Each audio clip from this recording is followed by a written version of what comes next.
મહત્વના સમાચાર અગ્નિકાંડ મામલે મનસુખ સાગઠિયા 6 દિવસના રિમાન્ડ પર કોર્ટમાં સરકારી વકીલે કરી દલીલ સાગઠિયાના બેંક ખાતાની તપાસ બાકી સાગઠિયાની મિલકતની તપાસ પણ જરૂરી મનપા ખર્ચે વિદેશ પ્રવાસ કર્યા સાગઠિયાની વિદેશ પ્રવાસની પણ તપાસ જરૂરી હોવાની વાત કોર્ટમાં એડવોકેટ તરફથી કરવામાં આવી છે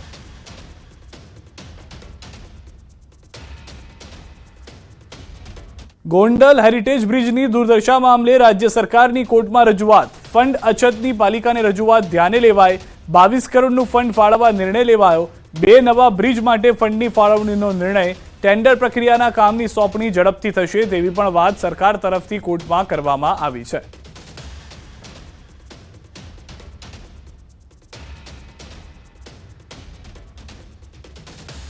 તો આવતીકાલે મળશે ભાજપના કારોબારી બેઠક પ્રદેશ પ્રમુખ સીઆર પાટીલના અધ્યક્ષસ્થાને મળશે બેઠક બોટાદના સાળંગપુરમાં 2 દિવસ મળશે બેઠક કારોબારી બેઠકમાં આગામી કાર્યક્રમોને લઈને થશે ચર્ચા કારોબારી બેઠકમાં 1300 થી વધુ કાર્યકરો જોડાઈ શકે છે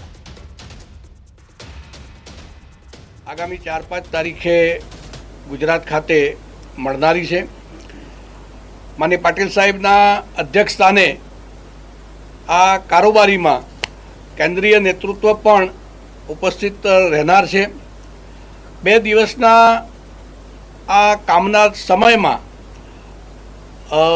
પ્રસ્તાવ પણ પારિત કરવામાં આવશે અનેકવિધ અન્ય સત્રોમાં વિવિધ વિષયોને લઈ અને કાર્યકર્તાઓને માર્ગદર્શન કરવામાં આવશે તો રાજકોટ આગકાંડ મુદ્દે ભાજપના મહામંત્રી રજની પટેલનું નિવેદન કોઈ પણ દુર્ઘટનામાં હંમેશા સરકારે પગલાં લીધા છે સંડોવાયેલા આરોપીઓને દંડ મળશે આગકાંડ મામલે તપાસના આધારે પગલાં લેવાશે ભાજપની કારોબારી અંગેની બેઠકમાં આપ્યું નિવેદન ભારતીય જનતા પાર્ટીની સરકાર એ હંમેશા ક્યાંય કોઈ પ્રકારની દુર્ઘટના રાજ્યમાં બની હશે તો એની સામે ખૂબ મજબૂતાઈથી એણે કાર્યવાહી કરી છે સંબંધિત વિષયમાં પણ સરકારે ખૂબ મજબૂતાઈથી કામ લીધું છે અને એમાં જે કંઈ દોષિતો હશે એને સરકાર ચોક્કસ એને દંડિત કરશે અન્ય સમાચાર કચ્છથી ભુજના સુખપરમાં એક્ટિવા અને ટ્રકનો અકસ્માતમાં દાદી પૌત્રનું કમકમાટીભર્યું મોતની જાણકારી મળી રહી છે સુખપર ગામમાં સવારે થયો હતો અકસ્માત ટ્રક નીચે આવી જતા દાદી પૌત્રનું મોત થયું અકસ્માતની ઘટના સીસીટીવી કેમેરામાં કેદ થઈ છે તો દ્રશ્યોમાં પણ સમગ્ર ઘટના જોવા મળી રહી છે કે જ્યાં આગળ દાદી અને પૌત્ર જઈ રહ્યા હતા ટ્રકની અડફેટે તેઓ આવી જાય છે ઘટના સ્થળે આ ગંભીર અકસ્માતને કારણે મૃત્યુ થાય છે દાદી અને પૌત્રના પોલીસ ઘટના સ્થળે બાદમાં પહોંચી હતી અને તપાસ પણ કરવામાં આવી હતી મહીસાગર જિલ્લા સેવા સદનમાં લિફ્ટમાં લોકો ફસાયા લુણાવાડા નગરપાલિકાની ફાયર ટીમને લોકોએ કરી જાણ ફાયર વિભાગની ટીમે લિફ્ટમાં ફસાયેલા વ્યક્તિઓનું કર્યું રેસ્ક્યુ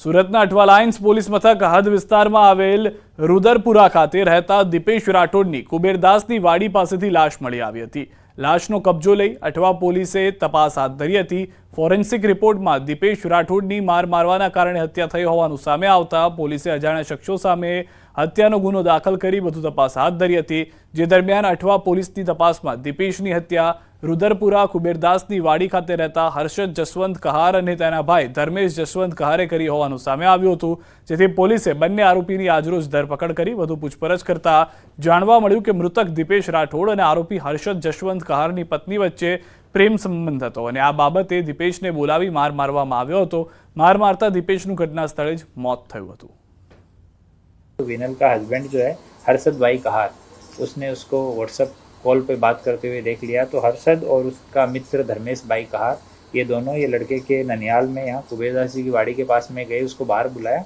और उसके साथ मारपीट की और बाद में मारपीट करने के बाद वो लड़का उनसे छुड़वा के अपने घर चला गया उसने किसी को इस इंसिडेंट के बारे में नहीं बताया और रात को उसकी डेथ हो गई ગાંધીનું ગુજરાત જ્યાં દારૂબંધી છે ત્યાં 2 કરોડથી વધુની કિંમતના વિદેશી દારૂના જથ્થાનો નાશ કરવામાં આવ્યો પંચમહાલના હલોલ ઝોનના 8 પોલીસ મથકોમાં પકડાયેલ વિદેશી દારૂના જથ્થા પર બુલડોઝર ફેરવી નાશ કરાયો વિદેશી દારૂના 525 કેસમાં પકડાયેલા રૂપિયા 2.90 કરોડની કિંમતની દારૂની બોટલ પર બુલડોઝર ફેરવી નાશ કરાયો ગોધરા તેમજ હાલોલ પ્રાંત અધિકારી નાયબ પોલીસ અધિક્ષક તેમજ તમામ પોલીસ સ્ટેશનના પીઆઈ પીએસઆઈની હાજરીમાં દારૂના જથ્થાનો નાશ કરાયો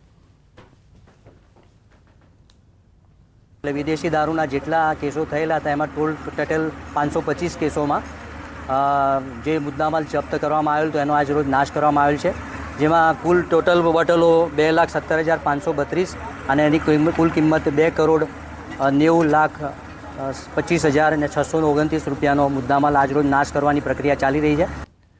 ગોંડલના પૌરાણિક આશાપુરા માતાજીના મંદિરમાં ગત મોડી રાત્રે ચોરોએ ચોરીને અંજામ આપ્યો. ચોરોએ મંદિરમાં પ્રવેશી મંદિરના રખેવાળને ખુરશી સાથે બાંધી ઘરેણાં તેમજ રોકડની ચોરી કરી. ચોરોએ સીસીટીવીના ડીવીઆરના છેડા પણ કાઢી નાખ્યા. ચોરે ચાંદીના 76 પાદુકા, ચાંદીની થાળી, સોનાના ચાંદલા તેમજ સોનાની નથણી ચોરી ગયા. મંદિરના રખેવાળ પાસે રહેલ સોનાનું મંગળસૂત્ર પણ ચોરી ગયા.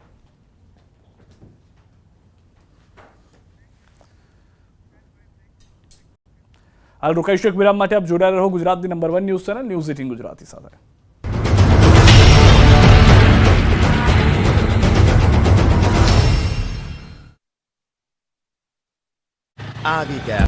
ભારત પાકિસ્તાન સરહદ પર આવેલા નડાબેટમાં ધોધમાર વરસાદ વરસ્યો છે, જેથી નડાબેટના રણમાં પાણી ભરાતા રણદરિયો બન્યો હતો.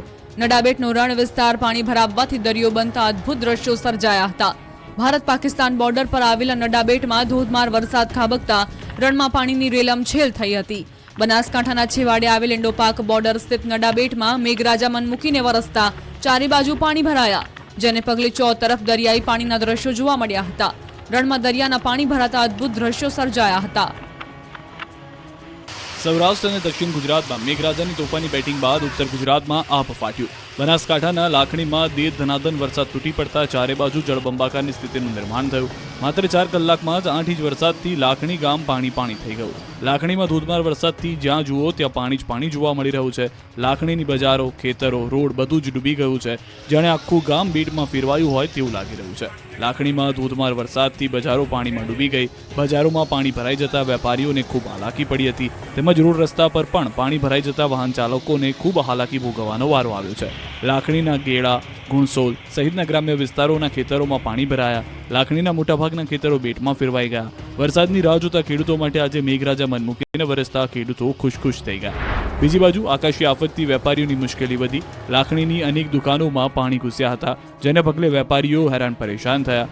અર્બુદા કોમ્પ્લેક્સ પાણીમાં ગરકાવ થઈ. દુકાનો જળમગ્ન થતા વેપારીઓને નુકસાન થયું. દ્રશ્યોમાં જોઈ શકાય છે દુકાનોમાં કમરસમાં પાણી ભરાયેલા છે.